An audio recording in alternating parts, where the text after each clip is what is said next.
There was a king reigned in the east. There, when the kings will sit to feast, they get their fill before they think of poisoned meat and poisoned drink. He gathered all the springs to birth from the many venomed earth. First a little, thence two more, he sampled all her killing store, and easy smiling season sound. Sat the king with health went round. They put arsenic in his meat and started aghast to watch him eat. They poured strychnine in his cup and shook to see him drink it up. They shook, they stared as white's their shirt. Them it was their poison hurt. I tell the tale I heard told. Mithridates, he died old.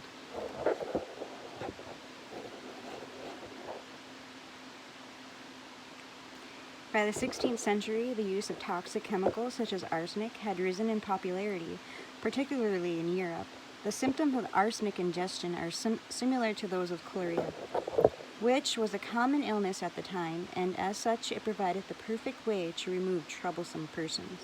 No doubt the popularity of poisoning continued for all the same reasons that the Romans employed, as by the 19th century arsenic would become known as inheritance powder.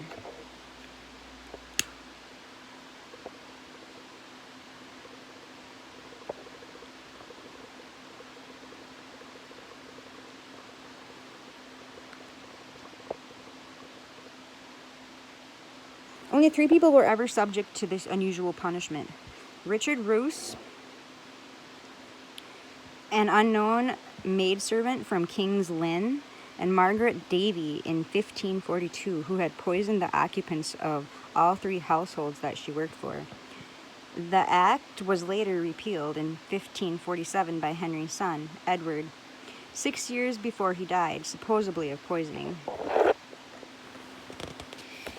By 1531, Henry declared poisoning as a willful act of murder, to be an act of treason, with all of those accused punishable by being boiled alive. This may particularly have been a reaction to the widespread political assassinations occurring across Europe, as King Henry himself had a great fear of befalling such a fate, and poisoning is also thought to have been responsible for the death of his former wife, Catherine of Aragon.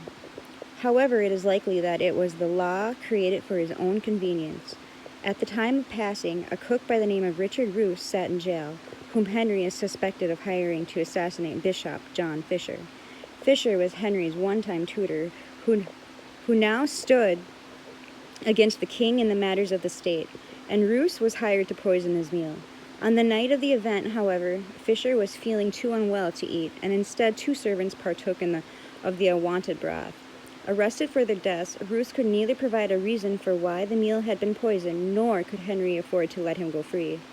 An accused for a poisoning was pushed through the Parliament with haste, and Roos was tried, and though he was killed as a royal rather than the servants who had, by chance, happened to partake of the meal, he stood trial, was found guilty, and subsequently executed by boiling, all within 6 weeks of the crime.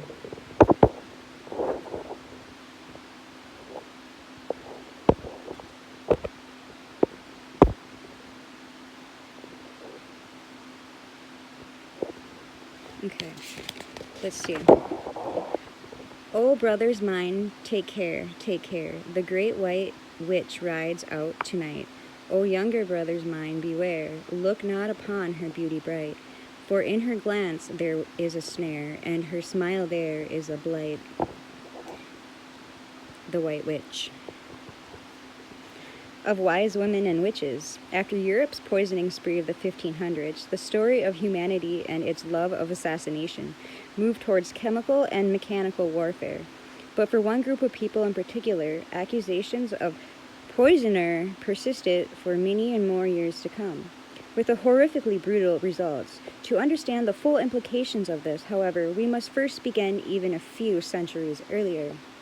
The 1300s ushered in 3.5 centuries of fanatical hatred towards herbalists, mostly female, who were seen as touched or otherwise gifted with healing. This massive, prolonged crusade was sanctioned by both Christian church and the government, which at this time was so entangled with the church to be practically the same entity, and created a hysteria that saw such estimated 63,850 witches, as officially recorded, not including those uncounted who fell afoul of the vigilant justice, burned down, hanged, and crushed. Nothing aroused greater wonder among the ancients of the botany.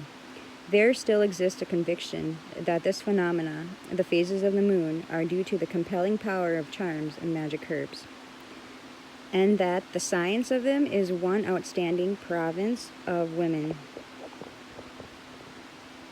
That's all I have for today.